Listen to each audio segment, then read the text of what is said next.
Srila Prabhupada explains that doesn't mean that Krishna becomes as abominable as a boar. In Australia, of course, where I live, boars are quite prominent, quite dangerous actually as well, because they have these tusks, and once they attack you, they just don't stop. They don't stop until you're dead. Quite dangerous animal. So Krishna also appeared as a boar to lift the earth from the bottom of the ocean. And in a place within Jambudvip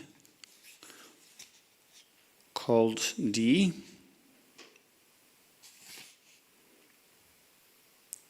Uttara Kuru Varsha.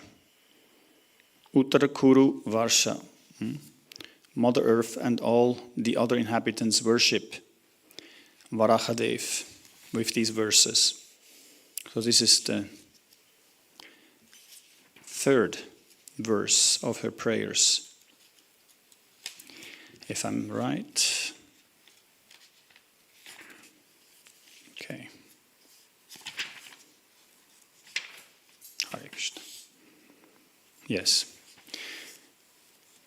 Please repeat. Dravya Kriya Hetvayanesha Katribir. Dravya Kriya Hetvayanesha Katribir. Maya Gunair Vastuni Rikshitatmane. Maya Gunair Vastuni Rikshitatmane. Anvikshayang Katishayatma Buddhibhir. Yatma Buddhibhir. Nirastamaya Kritaye Namo Namaha. Dravya Kriya Hetvayanesha Kartribhir.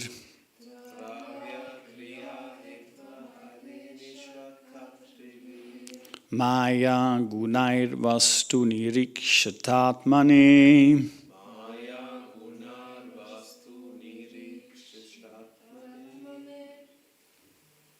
Anvikshayangati Buddhibhir.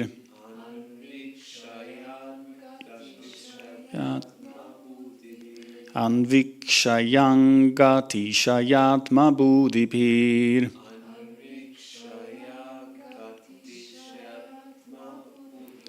Nirastamaya Kritaye Namo Namaha.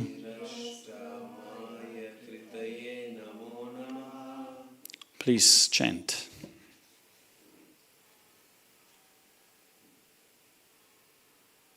Anyone?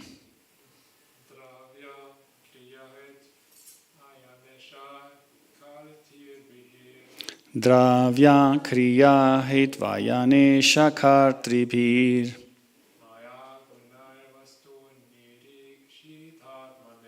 Maya Gunair Vastuni Rikshitatmane.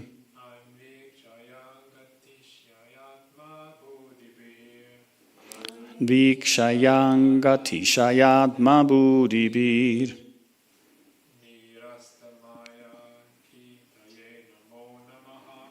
Nirastamaya Kritaye Namo Namaha.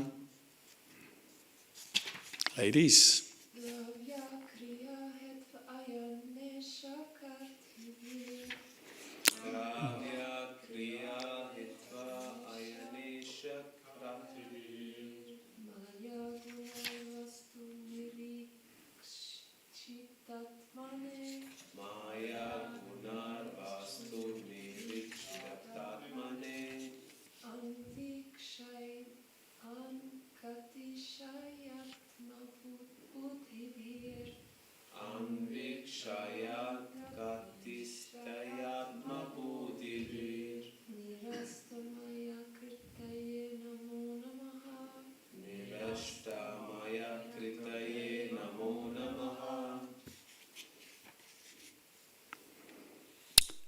Any words that you recognize in this verse that you already know in Sanskrit? Anyone? Buddhi. Very good. Intelligence, yeah. So this verse has to do something with intelligence. What else?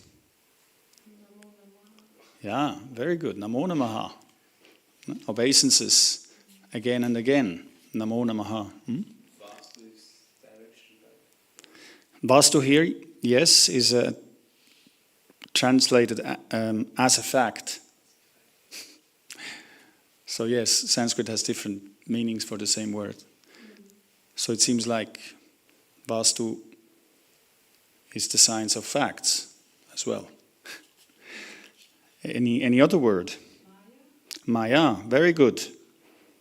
In this verse, Maya is translated the illusory energy.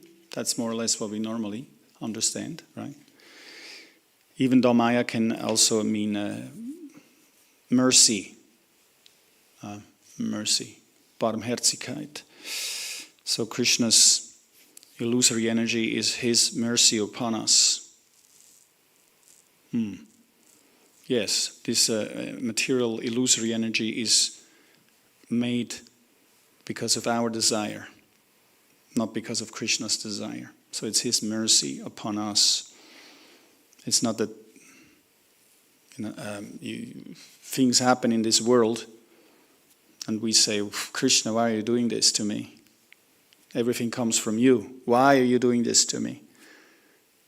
It's not correct. He's creating the material world with the same conditions, the same rules for everyone. And if something happens to us that is not very pleasing, that means it's been our decision, wrong decision in the past that has caused this. Yes, Krishna has created Maya, but in order to correct our illusory mentality. So it's not Krishna's fault, it's our fault. But Krishna supplies the ingredients of the matrix or Maya, of the energy, illusory energy, to make it happen. Of course, he's the origin of everything, but that doesn't mean that it's his fault. It's our fault, just like Srila Prabhupada many times made this example of when you look at the sun, all you can see is the sun. But when you turn around, then you see a long shadow. So it depends on us which direction we look. Any point in our lives. Yeah. Okay, any other words?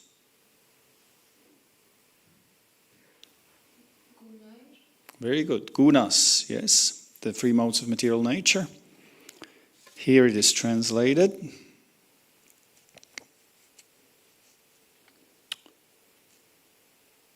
Where is it?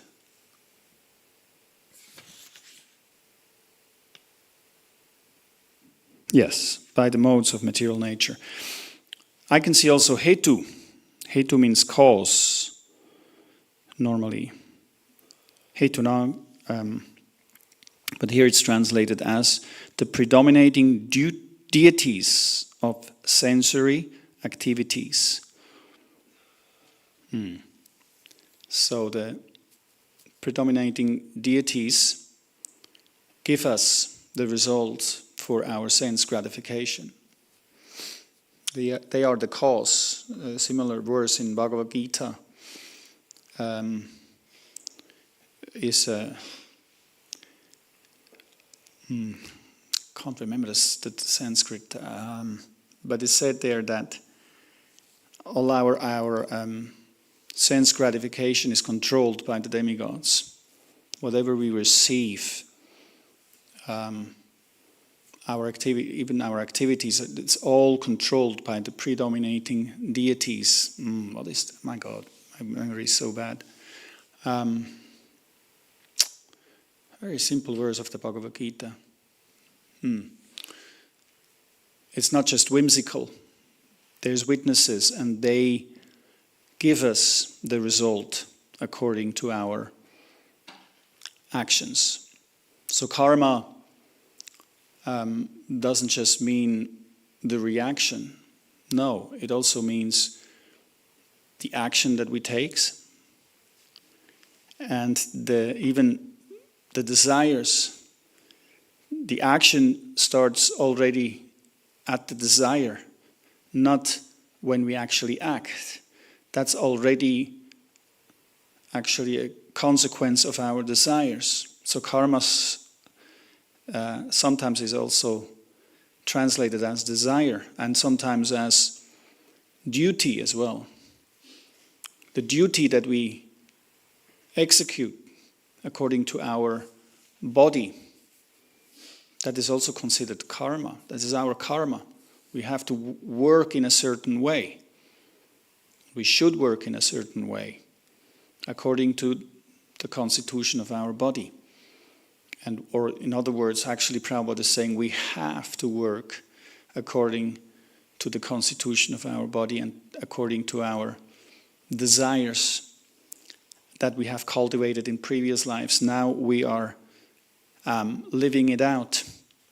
Srila Prabhupada in Mumbai gives this class in front of a huge crowd, and he says, I've been to this city in the 1930s, and there were people lying in the street, and now I've come back in the 1970s, 40 years later, and there's still people lying in the street. The situation has not improved. So the leaders in society, they make all these plans, but actually you can't improve somebody's life by material means, because it's part of his karma, part of his body, part of his existence in this world. The results in this life have already been prepared by desires and our mentality, the way we've worked in our previous lives. So now we're getting the result. And in this life, we're preparing the results for our next life. So you can't just change people's suffering or give them more enjoyment than they're predestined to have by okay, let's give them food and clothes, and this is already part of their results of in this life. The only way you can actually improve people's lives is when you cleanse them from their karma. And devotional service is so powerful, as it is explained in previous chapters by Shukadev Goswami. Devotional service is the only means where you can actually purify the desire. This prayaschita, you fast and you do all these things, philosophical investigation, you do good work, you create wells for the poor. This all cleanses the activities, the results you will get in your next life, or it can cleanse your mentality, your the way you think and plan to act. But devotional service to Krishna, to God, is the only way how you can actually purify the seed, the desire in the heart, and get it actually transform it or direct it towards a spiritual goal. You can see different religions are in different levels of purification. The church, for example, they cleanse you do good deeds.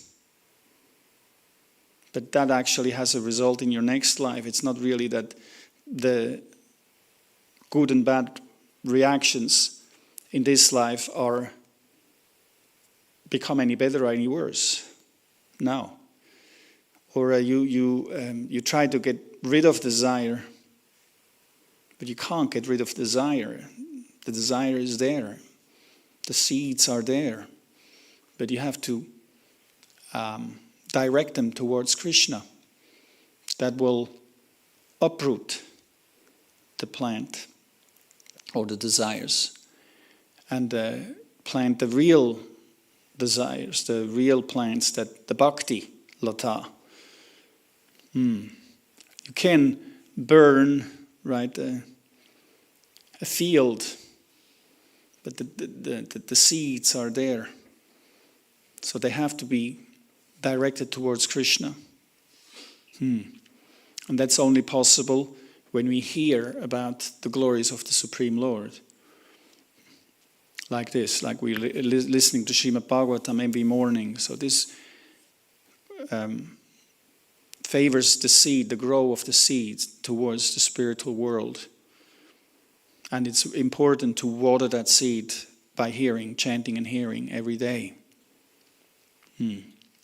That is the recommendation of Shukadev Goswami. You can go listen to so many, or read about so many, psychology and this process, that process, do this, do that. But nobody goes as deep as Shukadev Goswami.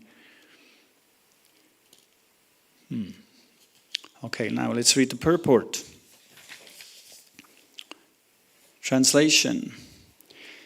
The objects of material enjoyment, sound, form, taste, touch and smell, the activities of the senses, the controllers of sensory activities, the demigods, the body, eternal time, and egotism are all creations of your material energy.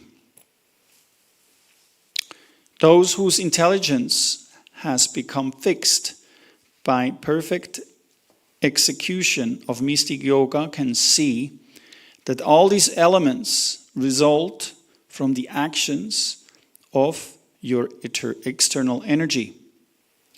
They can also see your transcendental form as Supersoul in the background of everything. Therefore, I repeatedly offer my respectful obeisances unto you. So behind the matrix is the Supreme Lord. But that doesn't mean it's his fault when we suffer. Purport. The objects of material enjoyment, the sensory activities, attachment to sensual pleasure, the body, false egotism, and so on are produced by the Lord's external energy, Maya. The background of all these activities is the living being, and the director of the living beings is the Supersoul. The living being is not the all in all. He is directed by the Supersoul. In Bhagavad Gita 15:15, Krishna confirms this. Sarvasya chaham hridisani vishto mata smithir jnanam apohanam cha. I am seated in everyone's heart, and from me come remembrance, knowledge, and forgetfulness. The living entity depends on the Supersoul for directions. A person advanced in spiritual knowledge, or a person expert in the practice of yoga, of mystic yoga, yama, niyama, asana, and so on, can understand transcendence either as Paramatma or as the Supreme Personality of Godhead. The Supreme Lord is the original cause of all natural elements. Therefore, he is described as Sarva Karana Karanam, the cause of all causes. Behind everything visible to our material eyes is some cause, and one who can see the original cause of all causes, Lord Krishna, can actually see Krishna. the Satchit Ananda Vigraha, in the background of everything. As he himself confirms in Bhagavad Gita 9:10, Mayadhyakshena prakriti suyate sacharacharam hetu nanena kaunteya jagat viparivartate. This material nature is working under my direction, O son of Kunti, and it is producing all moving and non-unmoving beings. By its rule, this manifestation is created and annihilated again and again.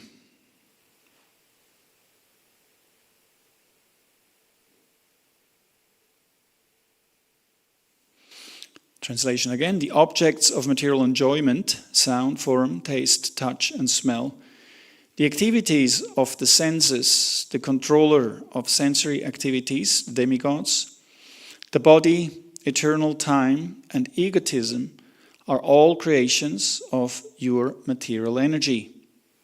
Those whose intelligence has become fixed by perfect execution of mystic yoga can see that all these elements result from the actions of your external energy. They can also see your transcendental form as Supersoul in the background of everything. Therefore, I repeatedly offer my respectful obeisances unto you. Aum agyanati mirandasya gyananjana salakaya chakshuru militam yena tasmai Sri Gurave Namaha. Srila Prabhupada ki jai. So, the verse is saying that when these material elements, which are in other parts of the Bhagavatam enumerated as 26, the 5 gross elements, the 3 subtle elements, then the objects of the senses, smell, taste, and so on. The 10 senses, besides the 5 knowledge-acquiring senses, the 10 working senses, which is the tongue, the arms, I think if I'm correct, the legs, the genital, and the evacuation. These 5 as well. So there's 26. They are manifested as the material energy of Krishna. I've given the example in one of my classes before that Srila Prabhupada gives this example that the material energy is like the fingernails. For example, on our body we have we have our legs, arms. So if you pinch them, there's pain. There's consciousness, right? Goes through our nerve system. We feel the pain. But if we cut our fingernails, our hair, we don't feel any pain because it's external to our body. It's connected, but it's not, at least nerve system, it's not connected through that. It's not directly. So it's an indirect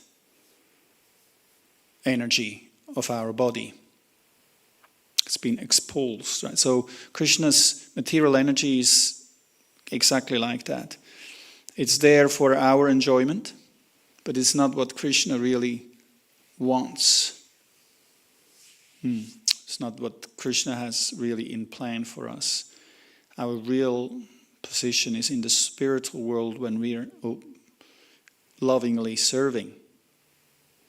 And when we not lovingly, we want to serve, but not lovingly to Krishna anymore, then the material energy is there to please our senses.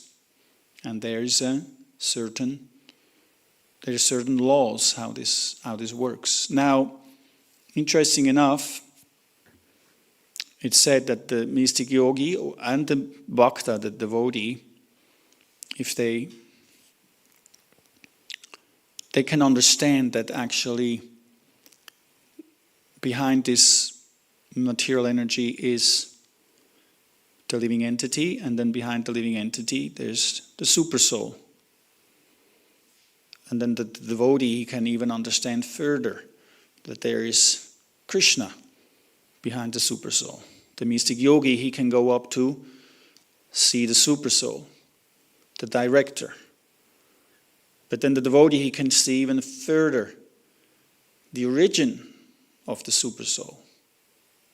The supersoul is manifested temporarily while the material creation is there to accompany the living entity, but actually they have its source. So this realization of the absolute truth is explained in the first canto. Brahmeti Paramatmeti Bhagavaniti Shabdyate. That the seers of the truth, they can see these three aspects. One, the Brahmavadi, he goes up to where he can see the living entities, the soul. We're all equal. But then the Paramatmavadi, he can go further and see, not just like, they can see like everybody's like a sunshine, he's a light, right? But then the Paramatmavadi, he can see there's the sun behind the sunshine. He can understand the sun globe, where everything comes from. So that's the Paramatma aspect. And he takes guidance from that Paramatma. Then the devotee, he can actually enter the sun globe and he can see that there's variety, spiritual variety. And there's actually a person and there's loving devotees.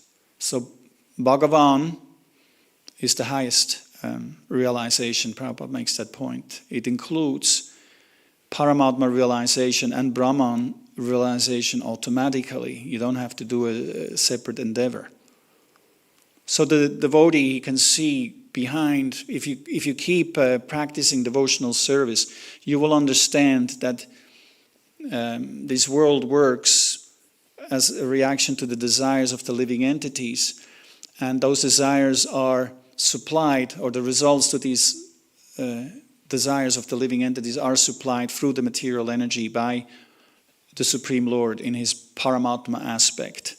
He accompanies the living entity like two birds flying from tree to tree. One bird is eating the fruits from the tree. Oh, now let's try this fruit. Now let's try a bitter fruit, mode of ignorance, right? Oh, now let's try a spicy fruit, mode of passion. Oh, now let's try a sweet fruit, mode of goodness. It's like that. So the bird flies from tree to tree, different bodies, and the other bird accompanies him and waits until he turns around and looks at him. And then that's realization of Paramatma, right? Now the devotee goes even further and he understands his eternal identity as a servant, loving servant of the Supreme Lord. So we look after these causes, cause after cause, and we come to the Supreme Lord, Krishna, and we ask why is Krishna blue? Why is curly black hair? Why shark-shaped earrings? Why these necklaces? And why is it all there? Why is it like this? Why is Krishna blue? The blackish blue. Why is the spirit world like this? Like full of devotees running around trying to serve him, right? Going through big endeavors and out of love. Why is it like that? Why is it not like so many philosophies, especially these days? It all comes out of nothing, and then it manifests. The variety manifests out of nothing, and then it goes back again into nothing. So, yes, the cause is nothing, and then it manifests, and then it goes back into nothing. But if you really analyze, the longer you practice devotional service, the spiritual world will become manifest to you, and you will actually see that the descriptions of the Vedas are actually reality.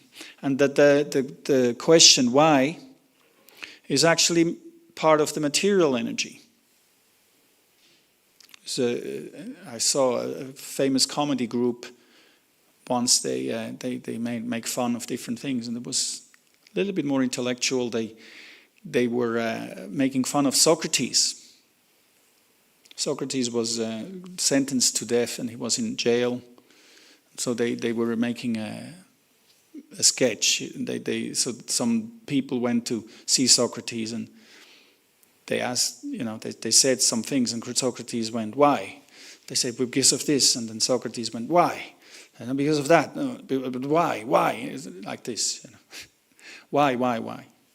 It's actually part of the material world. Material energy, this question, this very question, why, is part of the material world, and it's change. Because if you ask why, you're looking for a different cause of what you have. Like, why is this book here? Because Adrian put it here. So why did Adrian put it here? Well, he was ordered by another devotee. So why was he ordered by this other devotee? Well, because it's like that. You always look for a cause which is different from the object. But Krishna is the cause of his own, in the spiritual world, because things are eternal. There is no cause different. That's a little bit how you can understand it intellectually. There is no different cause of things. It's eternal. It's there always. It doesn't transform. Like, why is Switzerland here? Because there were so many causes that made Switzerland appear. But in the spiritual world, Goloka Vrindavan, it's there, and it's always there. It doesn't change. There's no change. So the question why doesn't make any sense in a realm which is eternal. This is a question which is part of the material energy, because it transforms. It transforms. It changes its form. Therefore, the question why makes sense. But in the spiritual world, it doesn't make sense. Krishna is there. Goloka Vrindavan is there. It's eternal. So to accept that takes some courage, I would say, or some acceptance. But it's this very acceptance that we believe Shukadev Goswami and his version, and the whole parampara down to Prabhupada and his version, through our spiritual master, of this information, is the very difference between an impersonalist and a personalist. An impersonalist thinks that the material energy has sprung up from nothing. Now, how much sense makes that? Have you seen that light springs out of nothing? Like the light here. The light here is a transformation of the electric energy, which is produced in a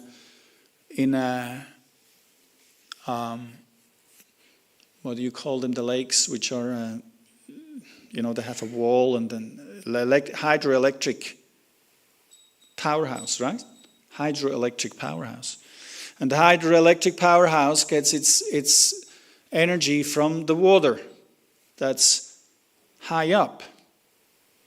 You use that energy that brings the water down, and you transform it into electrical energy, which produces the light in this house. And the water comes from the clouds, right? Which take the water from the ocean and drop it on the mountains, and it collects, and it becomes the lake of a hydroelectric powerhouse. And the clouds, where do they come from? From the sun, from the light of the sun. They produce the clouds, they produce the rain, the lake, the hydroelectric powerhouse with its energy, and the light in this house. Like that. So what was my point? Now I forgot my point. There's transformation of energy And this material world also is transformation of Krishna's energy. Yes. So the impersonalists, they say that everything springs up from nothing. But have you seen that light comes out of nothing? Like the sun, you think that it just sprung out of nothing? The whole universe just sprang out of... How much sense does that make? It's the chip that we have in our... this false ego chip. Because we need to forget Krishna in order to enjoy this material world. There's no other way. If we remember Krishna, then we won't be able to enjoy this material world. No way, because it's a horrible place.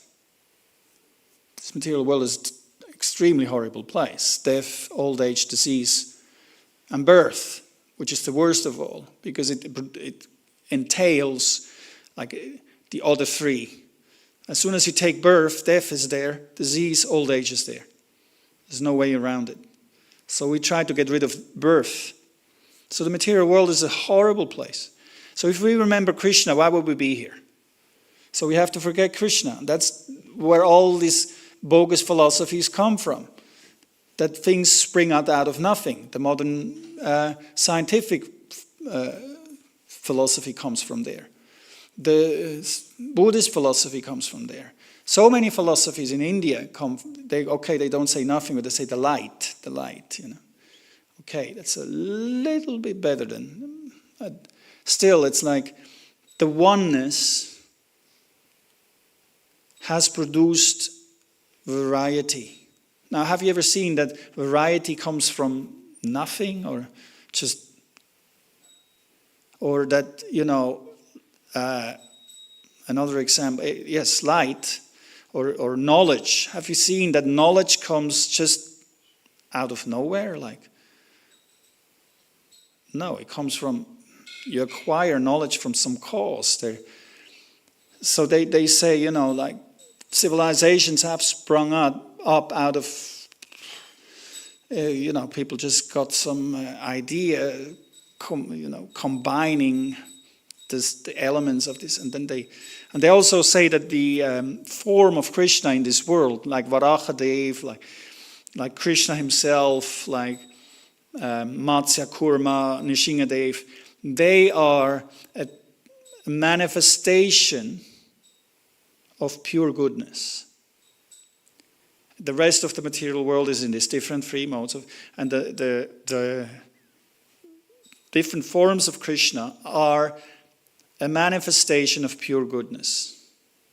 But then they also enter the light. And when we understand that we are Krishna, we enter all the light, merge with the light, which comes out, you know, which is just there, according to them.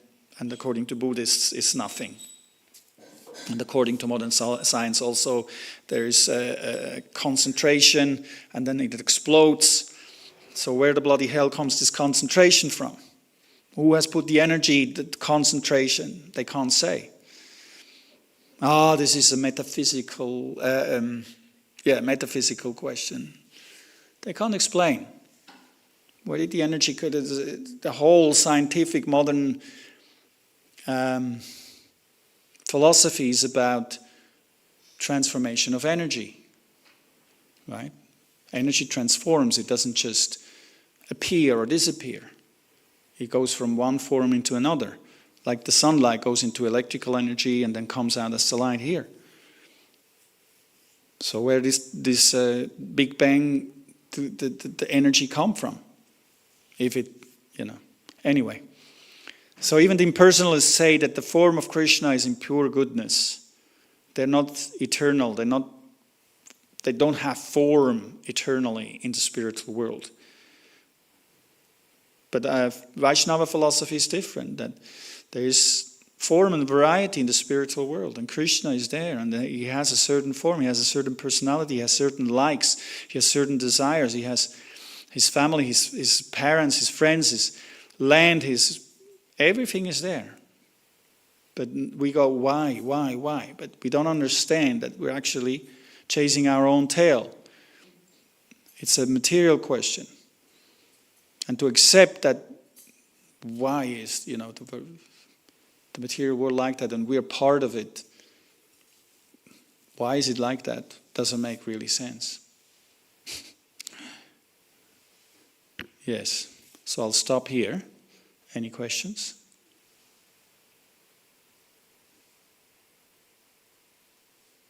I have a question about this word, for example, Brahmavadi. Brahmavadi. Yeah, the word Vadi comes from Vidya, from Veda. I'm not sure. I don't know.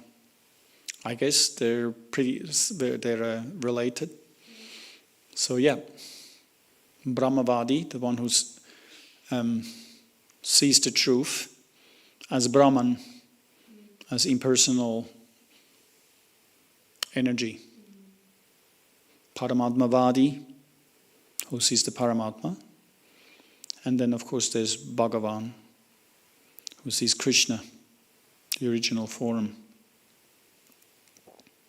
And where do you place the Mayavadi? Oh, they're below the Brahmavadis, the Mayavadi. That's exactly those who think that Krishna has taken... Brahmavadi, at least he understands there is... impersonal Brahman is the origin. The living entities. But Mayavadi means that the external energy has produced the forms of Krishna.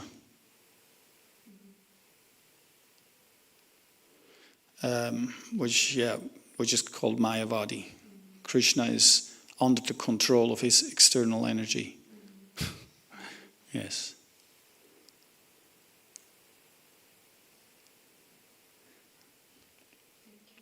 Yes.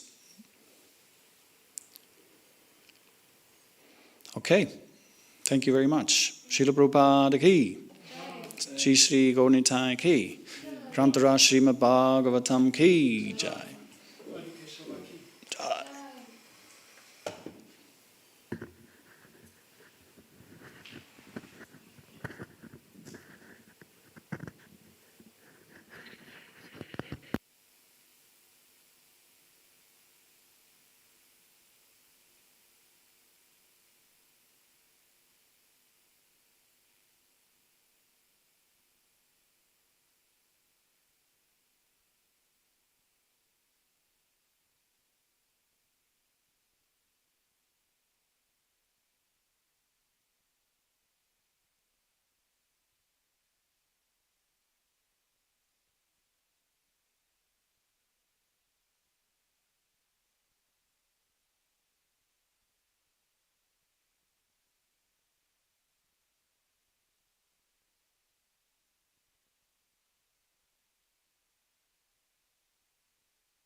So how do you go?